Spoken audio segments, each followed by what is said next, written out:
सीखेंगे प्रतिशत निकालना। यहाँ देखिए बोर्ड पे सवाल है 900 का 2/3 का 70% कितना होगा।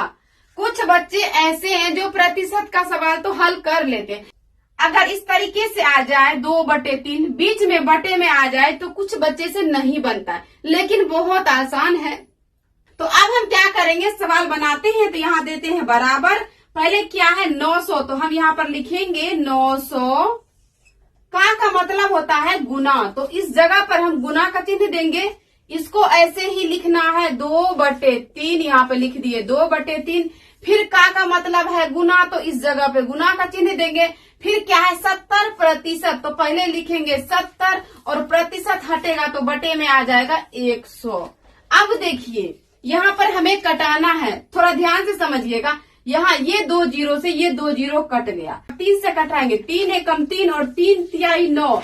हमारे पास क्या क्या बच गया है, 3 गुना 2 गुना 70। अब देखिए यहाँ जो ये बचा है इसको पहले यहाँ पर लिखते हैं 3 गुना 2 गुना 70। अब इसको गुना करेंगे, 3 दूनी 6, 6 गुना 70, यहाँ पे लिखेंगे 6 गुना 70। अब देखिए कुछ कमेंट ऐसे भी आते हैं 3 गुना 6 गुना 70 करके ऐसे ही लिख दीजिए, लेकिन आप लिख सकते, ऐसे मैं तो नहीं लिखूंगी क्योंकि मैं छोटे छोटे बच्चों को समझा रही हूँ। तो मुझे एक एक स्टेप बताना पड़ता है, क्योंकि जब भी बच्चे को हम सवाल सिखाते हैं तो पूरे एकदम विस्तारित रूप से उन्हें बताते हैं।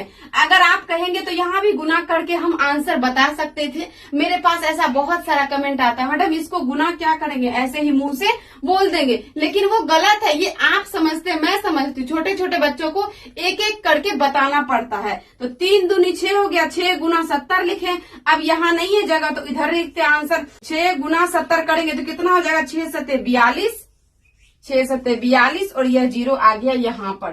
तो ये हो गया 420, ये इसका आंसर हो गया। अब देखिए मैं गुना कैसे की हूँ, 6 को 7 से गुना की हूँ तो कितना हो गया, 6 सत्ते 42 और ये जीरो था यहाँ पे तो ये जीरो लगा दिए। इस तरीके से भी गुना कर सकते हैं। तो ये इसका हो गया आंसर। तो इस तरीके से प्रतिशत निकालते हैं।